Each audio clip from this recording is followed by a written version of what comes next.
পাগলের মতো ঘরে আসা যাওয়া করছে তোরা, কিন্তু পড়ার মতো কিছুই পাচ্ছে না। পাবি বা কিভাবে? এইটা একটা পুরুষের রুম, কোনো মেয়ের রুম না যে পড়ার মতো কিছু পাবে।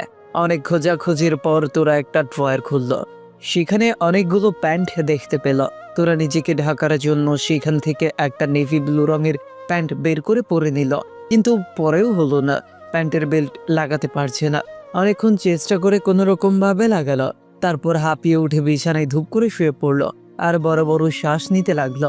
অনেকক্ষণ শ্বাস নিয়ে তোরা বেড থেকে উঠে আয়নার সামনে এসে দাঁড়ালো আর নিজের প্রতিচ্ছবি আয়নাতে দেখিয়ে তার চোখ আস্তে আস্তে বড় বড় হয়ে গেল।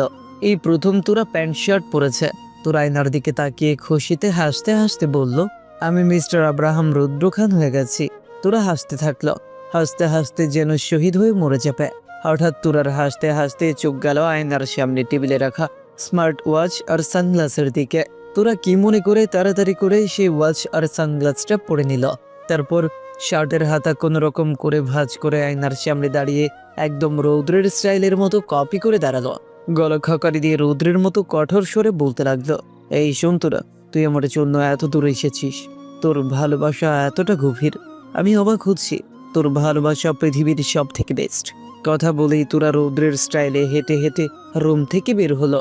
রুম থেকে বেরিয়ে তোরা যে দৃশ্য দেখলো তাতে মুহূর্তের জন্য তার শ্বাস বন্ধ হয়ে গেল। সে যেন পৃথিবী ছেড়ে স্বর্গের কোনো উদ্যানে পা রেখেছে। চারিদিকে আলো ঝলমল করছে, স্নিগ্ধ নির্মল বাতাস ভেসে আসছে। সামনেই রয়েছে বিশাল কাচের জানলা ভেদ করে দেখা যাওয়া একটি বিশাল সুইমিং পুল।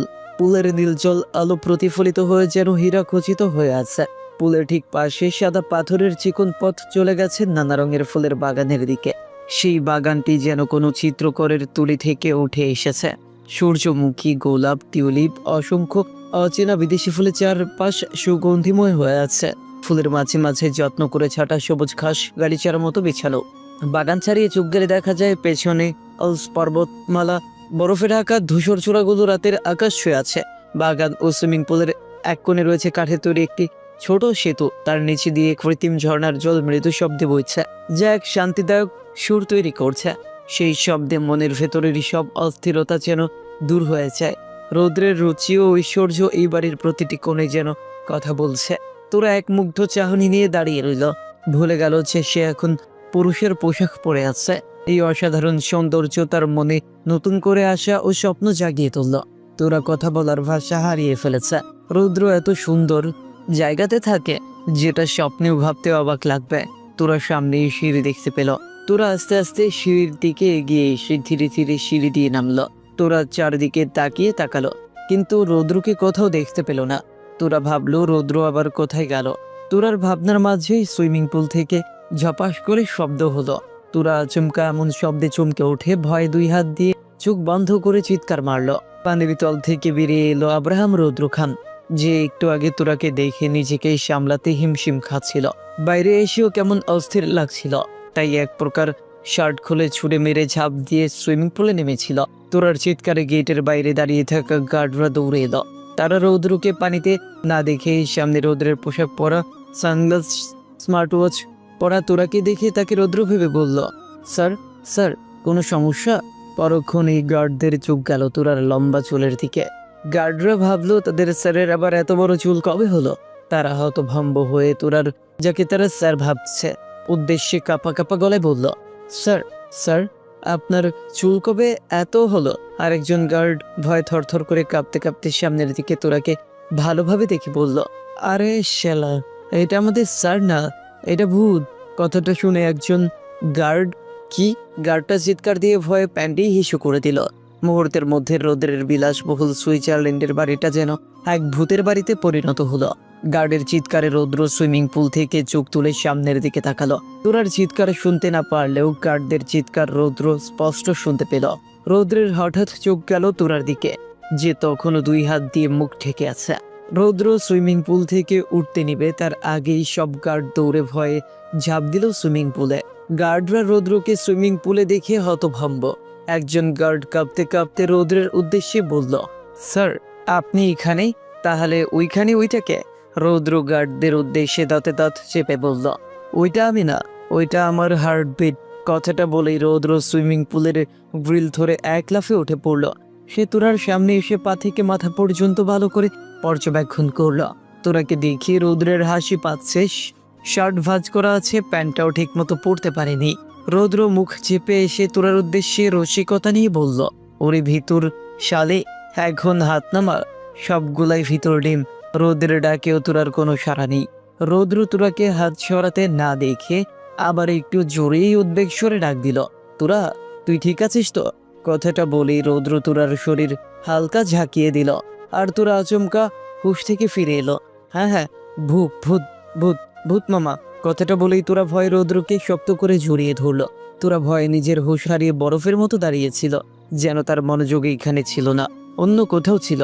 রৌদ্রের ঝাঁকিতে তোরার হুঁশ ফেরল, আর ভয় সে রৌদ্রকে জড়িয়ে ধরল। তোরার স্পর্শে রৌদ্রের হৃৎপিণ্ড কেঁপে উঠল, তার শরীরে অদ্ভুত শিহরণ বয়ে যাচ্ছে। রৌদ্রের ভেজা চুলের পানি তোরার শরীরে পড়ে শার্ট ভিজে যাচ্ছে, আর তোরা বারবার কেঁপে উঠছে। সেই ভেজা উষ্ণতা অনুভব করতেই রৌদ্রের ঘোর লাগছে। আচমকা রৌদ্র দাঁত চেপে নিজেকে সামলে নিল। সে তোরাকে পাজা কোলে তুলে নিয়ে উত্তেজনার স্বরে বলল, দাঁড়া, তুই আমাকে কন্ট্রোললেস করতে চাস তাই না? দেখাচ্ছি মজা তোকে আমি। কথাটা বলেই রৌদ্র তোরাকে কোলে নিয়ে সিঁড়ি বেয়ে রুমে এসে পড়ল। রৌদ্রের এরকম কাজে তোরা হতভম্ব। রৌদ্র তোরাকে বিছানায় এনে শুইয়ে দিল। এরপর নিজের পরনে থাকা প্যান্টের বেল্ট খুলে তোরার দুই হাত বিছানার মাঝখানে বেঁধে দিল। তোরা বুঝতে পারছে না রৌদ্র এমন করছে কেন, কোনো খারাপ কিছু করবে নাকি ভাবতেই তোরার রুহু কেঁপে উঠল। ভয় সে বড় বড় ঢুক গিলতে লাগলো। কিন্তু তোরাকে অবাক করে দিয়ে রৌদ্র তোয়ালে কাঁধে নিয়ে তোরার উদ্দেশ্যে বলল, আর একটু সাউন্ড না করে চুপচাপ ঘুমোবি, আমি ফ্রেশ হয়ে এসে অন্য রুমে যাচ্ছে। কথাটা বলেই রৌদ্র টি শার্ট ও ট্রাউজার নিয়ে ওয়াশরুমে ঢুকে গেল, আর তোরা স্বস্তির নিঃশ্বাস নিতে শুরু করলো। শুধু শুধু রৌদ্রকে ফুল বুঝেছে এসব ভাবতেই তোরা নিজের জিভে নিজেই কামড় দিল। বেশ কিছুক্ষণ পর রৌদ্র ফ্রেশ হয়ে বের হলো। তোয়ালে দিয়ে চুল মুছতে মুছতে সে দেখলো তোরা এখনো চোখ বড় বড় করে চেয়ে আছে। অনিদ্রার রেশে যেন তার চোখে স্পষ্ট। রৌদ্রের শান্ত কণ্ঠে তোরার দিকে তাকিয়ে বলল, তুই এখনো ঘুমোসনি? রৌদ্রের কণ্ঠ শুনে তোরা রৌদ্রের দিকে তাকিয়ে আমতা আমতা করে বলল, না হ্যাঁ ভাইয়া ঘুমোচ্ছি, এই যে। কথাটা বলেই তোরা তাড়াতাড়ি চোখ বন্ধ করলো। রৌদ্র দীর্ঘশ্বাস ফেলে তোয়ালে রেখে রুম থেকে ধীরে ধীরে যেতে নিবে তার আগেই তোরা চট জলদি এক চোখ খুলে রৌদ্রকে যেতে দেখে সামান্য ভয় মিশানো চিৎকার দিয়ে বলল, রৌদ্র ভাইয়া আপনি কোথায় যাচ্ছেন? তোরা রাকলভিত কণ্ঠস্বরে রৌদ্রের পা থমকে গেল। সে দীর্ঘশ্বাস চেপে চোখ মুখ শক্ত করে এক প্রকার বিরক্তি নিয়ে তোরার দিকে তাকিয়ে তির্যক স্বরে বলল, কোথায় যাচ্ছি? নৃত্য করতে যাচ্ছি, যাবি আমার সাথে? রৌদ্রের মন তেতো কথা শুনে তোরার মুখ চুপসে গেল। সে মন খারাপ করে ফেলল। তোরার মুখের বিষণ্ণ অবস্থা দেখে রৌদ্র গাল ফুলিয়ে শ্বাস নিয়ে বিরক্তি দমন করে নরম স্বরে বলল, আমি অন্য রুমে যাচ্ছি, তুই ঘুমা, এখানে কেউ আসবে না। তোরা মাথা নিচু করে ভীত অনুরোধ স্বরে বলল, আমার ভয় করছে এখানে, অন্য দেশ তো, তাই কেমন জানি লাগছে, প্লিজ আপনি যাবেন না। রৌদ্র তোরার কথা শুনেই চিন্তিত হয়ে পড়ল। এই তোরা আসলে এসেছে কিসের জন্য? ওকে জ্বালাইতে নাকি অন্য কোনো কারণ আছে? এইসব চিন্তা রৌদ্রের মাথায় ঘুরতে লাগলো। সে অস্বস্তি ও যুক্তির স্বর মিশিয়ে বলল, তোরা দেখ, একটা ছেলে আর একটা মেয়ে একই রুমে থাকতে পারে না, আর যারা থাকে তারা স্বামী স্ত্রী। আমরা কিন্তু স্বামী স্ত্রী নই, তাহলে আমাদের থাকা ঠিক হবে না। তাছাড়াও তুই আমার সম্পর্কে জানিস, আমি থাকলে তোর মনে ভয় থাকতে পারে। এইসব যদি আমি তোকে উল্টাপাল্টা কিছু বাকিটুকু বলতে না দিয়েই তোরা তাড়াতাড়ি ঝড়ের গতিতে আর দৃঢ় প্রত্যয়ের স্বরে বলে ফেলল, আমার বিশ্বাস আছে আপনার উপর, আপনি কোনো খারাপ কিছু করবেন না। আগের সেই রৌদ্র ভাইয়া আর এখনকার রৌদ্রর অনেক পার্থক্য। তোরার অটল বিশ্বাস দেখে রৌদ্র এক মুহূর্তের জন্য থমকে গেল। যেই তোরা তাকে একদিন খারাপ বলে দাবি করেছিল, আজ সেই তোরা তাকে এই কথা বলছে। রৌদ্র যেন সম্পূর্ণ নতুন এক তোরাকে দেখছে। রৌদ্রের অবিশ্বাস ও মুগ্ধতা তার চোখে। রৌদ্রকে এইভাবে স্থির হয়ে তাকিয়ে থাকতে দেখে তোরা ছলো ছলো চোখে নরম ও জিজ্ঞাসা ভরা স্বরে রৌদ্রের দিকে তাকিয়ে বলল, কি হলো ভাইয়া, ওইভাবে তাকিয়ে আছেন কেন? তোরার কথায় রৌদ্রের অস্থিরতা অবশেষে থমকে গেল। তার চোখ থেকে মুগ্ধতার ঘোর আর অবিশ্বাস কাটল। মুখে এক গভীর প্রশান্তি ফুটে উঠল। রৌদ্রের স্বর এবার স্নেহ মাখানো বিশ্বস্ততা যোগ করে শোনালো, কিছু না, এমনি। আচ্ছা তুই ঘুমা, আমি এই রুমেই আছি, ভয় পাওয়ার কিছু নেই। তোরা চোখের পাতা কেঁপে ওঠে আবার বলল, সত্যি তো? রৌদ্র মাথা ঝাঁকিয়ে আশ্বাস দিল, সত্যি। রৌদ্র আলতো হাতে তোরার বাঁধা হাত দুটো মুক্ত করে দিল। এরপর সাদা নরম তুলতুলে কম্বল দিয়ে তুরাকে যত্ন ও মায়া ঢেকে দিল। আর তুরা যেন এক পরম আশ্রয় খুঁজে পেল। সে নিশ্চিন্তে সমস্ত চিন্তা ভুলে চোখ বন্ধ করল। সারাদিনের ধকল, ভয় এবং আবেগের তীব্র ক্লান্তিতে তুরার ঘুম মুহূর্তেই চলে এলো। রৌদ্র এক দৃষ্টে তুরার নিষ্পাপ ঘুমন্ত মুখের দিকে তাকিয়ে রইল। বাচ্চাদের মতো ঘুমিয়ে থাকা তুরাকে দেখতে কি অসাধারণ মায়াবী। রৌদ্র মনে মনে স্বীকার করলো এই মুখের গভীর মায়া থেকে নিজেকে মুক্ত করা অসম্ভব। ঠিক রৌদ্র পড়েছে এই মুখের মায়ায়। রৌদ্র তুরার পাশে ঝুঁকে বসল। আলতো হাতে নিবিড় ভালোবাসায় সে তুরার কপালে ও মাথায় হাত বুলিয়ে দিল। কিছুক্ষণ পর কানে কানে গোপন ফিসফিস করে ধীরে ও গভীর স্বরে রৌদ্র বলল, আমি জানি না তোরা তুই আসলে কেন এসেছিস, কিন্তু তুই যে এসেছিস আর আমাকে এইভাবে নিয়ন্ত্রণের সীমা পার করে চালাচ্ছিস, পরে কি আমি তোকে সহজে যেতে দিব? কোনোভাবেই না। আমাকে পাগল করার আগে একটু ভালোভাবে ভেবে নিস, কারণ আমি একবার খেপে গেলে তুই নিজেকে সামলাতে সত্যি হিমশিম খাবি। কথাটা বলে রৌদ্র দীর্ঘশ্বাস নিল, যেন অনেক কষ্ট করে নিজেকে সামলাতে পারল। সে বালিশ নিয়ে সোফায় শুয়ে পড়ল। আর কিছুক্ষণের মধ্যে রৌদ্রের চোখেও ক্লান্তির ঘুম নেমে এলো। সুইজারল্যান্ডের সেই বিলাসবহুল রুমে এখন দুজনেই শান্তির ঘুমে বিভোর। বাংলাদেশ। পরের দিন সকালে খানবাড়ির কারো মনে শান্তি না থাকলেও তারা শান্তি জোগাড় করার চেষ্টা করছে। আজকে সকলে শিহাবের বাসায় যাবে।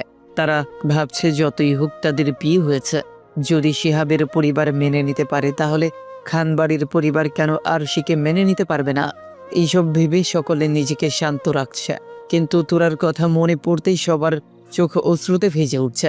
আশিক খানের মনে একটু শান্তি নেই। মেয়েটার জীবন নষ্ট হয়ে গেল। এইসব ভাবতেই আশিক খানের চোখ বারবার অশ্রুতে ভরে উঠছে। আশিক খান রুমে বসে ফোনে তার কলিজার টুকরো মেয়েটার তুরার দিকে তাকিয়ে আছেন। সেই তুরার হাসি, সেই তুরার মায়াবী মুখ। ঠিক সেই মুহূর্তে তনুজা খান রুমে প্রবেশ করলেন। নিজের স্বামীকে এইভাবে বিষণ্ণ হয়ে বসে থাকতে দেখে নরম স্বরে বললেন, সে কি, আপনি এখনো রেডি হননি? বড় ভাই তো রেডি হয়েছেন, সকলে রেডি। তনুজা খানের কথা শুনে আশিক খান চোখ থেকে চশমাটা খুলে চোখের পানি মুছছে ভারী কণ্ঠে বললেন, না আর কি, ভালো লাগছিল না তাই। আচ্ছা, তুমি রেডি হয়েছ? তনুজা খান স্বামীর অবস্থা বুঝে পাশে বসে কাঁধে হাত দিয়ে স্নেহভরা কণ্ঠে বললেন, কষ্ট হচ্ছে? চিন্তা করবেন না, আমাদের মেয়ে যেখানে আছে ভালোই আছে, আল্লাহ তার সাথে আছেন, কোনো খারাপ কিছু হবে না। তনুজা খানের কথা শুনে আশিক খান যেন একটু সামান্যতম ভরসা পেলেন। তিনি মাথা ঝুঁকিয়ে সম্মতি জানালেন। তিথি কালো রঙের শাড়ি পরেছে, আরফা নীল রঙের শাড়ি পরেছে। আরফার ফোনে কল আসায় সে আগে বের হয়ে গেছে। তিথি শাড়ির আঁচল ঠিক করতে করতে হাঁটতে হাঁটতে সিঁড়ির কাছে এসে নামতে শুরু করবে, এমন সময় হঠাৎ কারো মাথার সাথে ঠাস করে বাড়ি খেল। দুজনেই ব্যথা পেয়ে মাথায় হাত দিয়ে তাকিয়ে দেখলো আয়ান আর তিথি। আয়ান মাথায় হাত বোলাতে বোলাতে তীব্র বিরক্তি কণ্ঠে তিথিকে বলল, এই কানা নাকি? চোখ দেখিস না? দেখছিলি আমি নামছিলাম, তার মধ্যেই কান্নার মতো এসে পড়েছিস কেন? তিথিও নিচের মাথায় হাত বোলাতে বোলাতে রেগে গিয়ে প্রতিবাদী স্বরে বলল, কি, আমি কানা? আমি কানা হলে তুমিও কানা, তাই তো চোখ থাকতেও চোখ হাতে নিয়ে ঘোরো। আয়ান অবিশ্বাস ও চিৎকার করে বলল, কি, আমি চোখ হাতে নিয়ে ঘুরি? তিথি চোখ পাকিয়ে বলল, তার হয়তো কি, হ্যাঁ, নিজে আগে ধাক্কা দিয়ে সব দোষ আমার ঘাড়ে দিচ্ছ? আয়ান দাঁতে দাঁত চেপে বলল, তুই বড়দের সাথে তর্ক করা শিখে গিয়েছিস, তাই না? তিথি এক পা এগিয়ে গিয়ে চ্যালেঞ্জের স্বরে বলল, তুমিও ছোটদের ভালোবাসতে ভুলে গেছো, ভদ্রভাবে কথা বলতে ভুলে গেছো। এখন এদিকে আসো, তোমার মাথার সাথে আরেকটা বাড়ি দিই, না হলে তোমার ওই শক্ত গরুর মতো মাথার সাথে বাড়ি খেয়ে আমার মাথায় শিং গজাবে। কথাটা বলেই তিথি আয়ানের কাছে গিয়ে আয়ানকে কিছু বলার সুযোগ না দিয়ে আয়ানের মাথায় আরেকটা ধূপ করে নিচের মাথার সাথে বাড়ি দিল। তিথির সাথে সাথে মাথা বোলাতে বোলাতে শাড়ি ধরে দৌড়ে সিঁড়ি বেয়ে নেমে গেল। এইদিকে আয়ান তিথির কাণ্ডের আগে চলে যাচ্ছে। মনে হচ্ছে এখনই তিথিকে কাছাচি বিয়ে খাবে। আর সে ওয়াশরুমের ভেতর পেটিকোট আর ব্লাউজ পরে দাঁড়িয়ে আছে, হাতে ধরা শাড়ির দিকে সে অসহায় মুখ করে তাকিয়ে আছে। কোনোভাবেই শাড়ি পরতে পারছে না, আর কেউ সাহায্য করতেও আসছে না। অনেকক্ষণ পর আর সে চেষ্টা করে ব্যর্থ হলো। শাড়ি হাতে নিয়ে সে ওয়াশরুমের দরজা হালকা ফাঁক করে দেখলো রুমে কেউ আছে কিনা। কাউকে দেখতে না পেয়ে আর সে ধীরে ধীরে সাবধানে শাড়ি হাতে নিয়ে ওয়াশরুম থেকে বের হলো। তারপর নিজে ফোন থেকে শাড়ি পরার ভিডিও বের করে দেখতে দেখতে পরার চেষ্টা করতে লাগলো। এদিকে শেহাবের মন ভালো লাগছিল না, তাই সে ব্যালকনিতে গিয়েছিল। কিছুক্ষণ ব্যালকনিতে দাঁড়িয়ে থেকে রুমের ভেতরে আসতেই শেহাবের চোখ রসগোল্লার মতো বড় হয়ে গেল। আরশি তখনও শাড়ি পরার ব্যর্থ চেষ্টা করছে। আরশির ফর্সা ধবধবে পেট এবং বুকের ব্লাউজের অংশটুকু স্পষ্ট বোঝা যাচ্ছে। এইসব দেখে শিহাব নড়তেও ভুলে গেল। সে এক ধ্যানে আরশির দিকে তাকিয়ে রইল। আরশি শাড়ি পরার ভিডিও বের করেও কিছুতেই শাড়ি পরতে পারছে না। হঠাৎ আরশির চোখ গেল সামনে থাকা শিহাবের দিকে। দেখলো শিহাব তার দিকে ড্যাব ড্যাব করে তাকিয়ে আছে। আরশি প্রথমত কিছুই বুঝলো না এইভাবে তাকিয়ে আছে কেন। পরক্ষণেই আরশির চোখ গেল নিচের দিকে। একবার নিজের দিকে তাকিয়ে তারপর শিহাবের দিকে তাকিয়ে দেখলো শিহাব তার পেটের দিকেই তাকিয়ে আছে। আরশি ভয়ে চমকে গেল, শাড়ি হাত থেকে ফসকে ফ্লোরে পড়ে গেল আর দিল এক তীব্র চিৎকার। আরশির তীব্র চিৎকারে শিহাবের হুঁশ ফিরে এলো। সে দেখলো আরশির অবস্থা আরো উলঙ্গ, শাড়ি মেঝেতে পড়ে আছে। এসব দৃশ্য দেখে শিহাব গলায় বড় বড় ঢোক গিলতে গিলতে দ্রুত এক ধাক্কায় উল্টো দিকে ঘুরে দাঁড়ালো। তীব্র বিরক্তি ও বিব্রত কণ্ঠে বলল, এই তুমি এমন বেহায়ার মতো দাঁড়িয়ে আছো কেন? লজ্জা করছে না? শিহাবের কঠোর কথায় আরশিও রাগে সবকিছু ভুলে গেল।